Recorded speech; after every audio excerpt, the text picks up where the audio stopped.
everyone. Mr. Terrar here with your e-learning lesson for today. We're going to be talking about economics. We're going to finish up our discussion on economics. You guys are going to play level 4 of the Journey 2050 game. And then I will have some questions for you to wrap it up and kind of finish up our lesson today. So, without further ado, let's go ahead and get started. I did want to review a little bit a few of the concepts that we discussed last time we met on Wednesday. First of all, what is a market? As we said, a market is a place where goods or services are exchanged. You know, it could look like something as simple as a farmer's market. It could be a grain elevator where a farmer hauls corn or soybeans to. It could be a livestock market or a sale barn. It could be an online platform. Markets can take on a lot of different appearances, but ultimately, at the end of the day, all markets serve as a place where goods or services are bought and sold.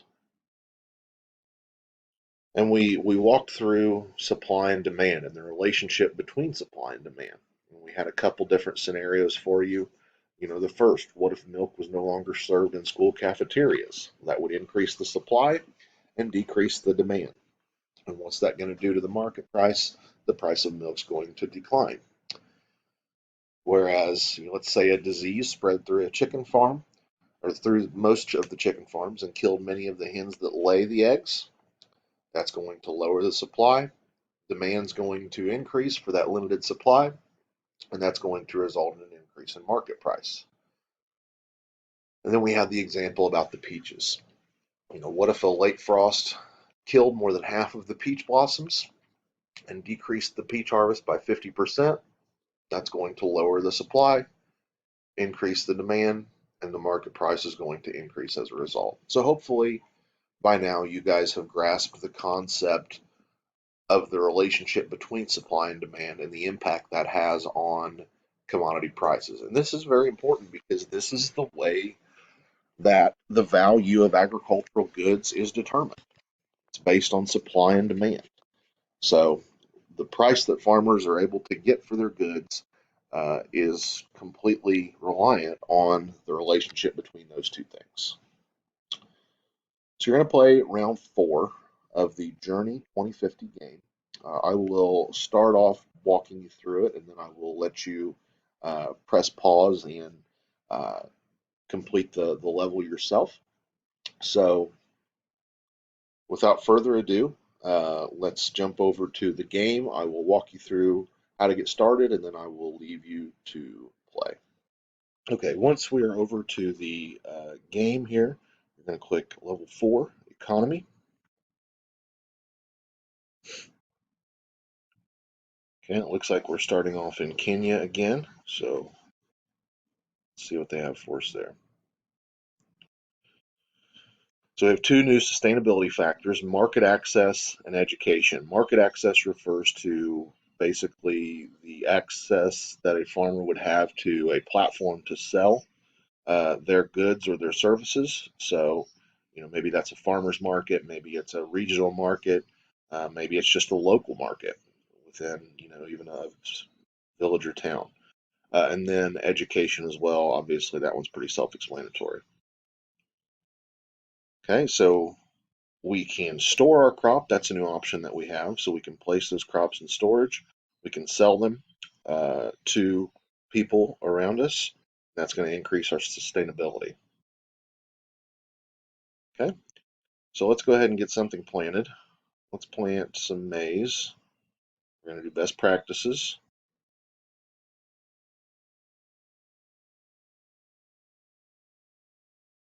Okay, and then let's do some potatoes as well. Yeah, we got enough money.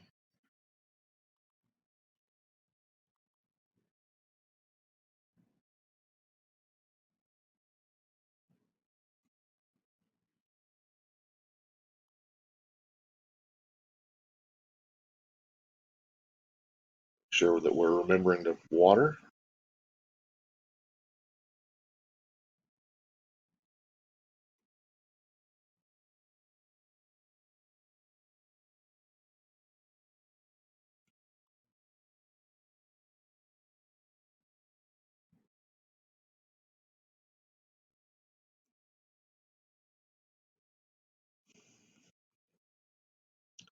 And we're going to put nitrogen on potatoes here.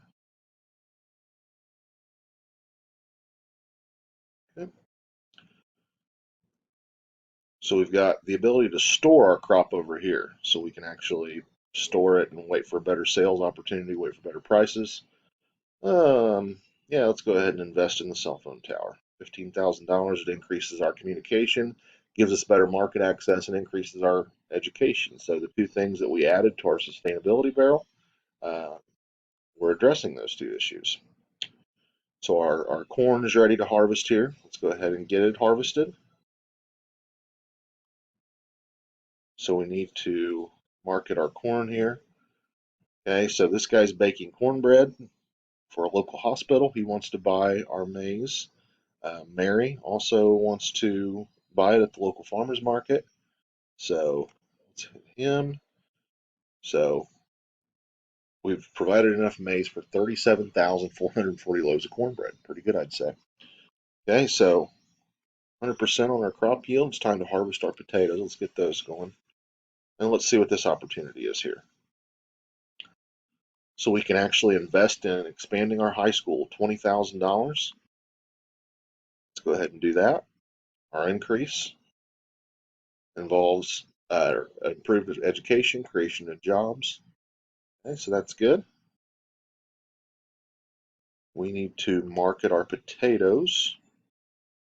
So Samuel wants to buy them for his ethanol plant, which is going to increase our jobs. And we got Caroline who wants to cook up French fries for the local school for education. Jobs are pretty good.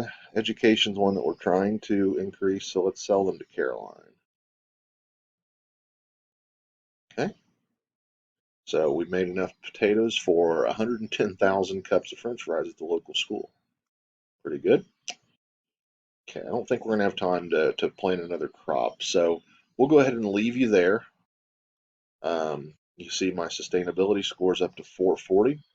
Obviously, I didn't probably play as aggressively as I would if I wasn't trying to walk you guys through it. So when you go through and play, feel free to try to be a little quicker about planting, okay? And we will discuss afterwards. So you'll have several levels. Kenya, and I think it'll send you to India and then Canada again as well. So there you see our sustainability score up quite a bit to 440. Our limiting factor was food production of all things. So actually, the things that were off the farm were less limiting than the actual food production on the farm. It's kind of interesting. So you see some of the ripple effects of the investments that we made. We made road improvements. We invested in water wells. We invested in a cell phone tower, high school expansion for better education. And then we sold our corn within the community to generate food. We sold our potatoes within the community to generate some food. So there you see kind of our results. So I will let you finish your game. Go ahead and do round 4 of the Journey 2050 game, and then we will come back together and discuss.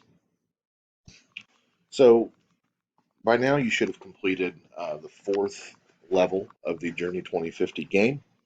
I wanted to walk through some follow-up questions, some discussion questions, and these are actually going to be the questions that you're going to answer for your e-learning assignment. So the first, what was the highest crop yield percentage you received? How did you achieve those high results, and what choices did you make in the market when you sold your crop?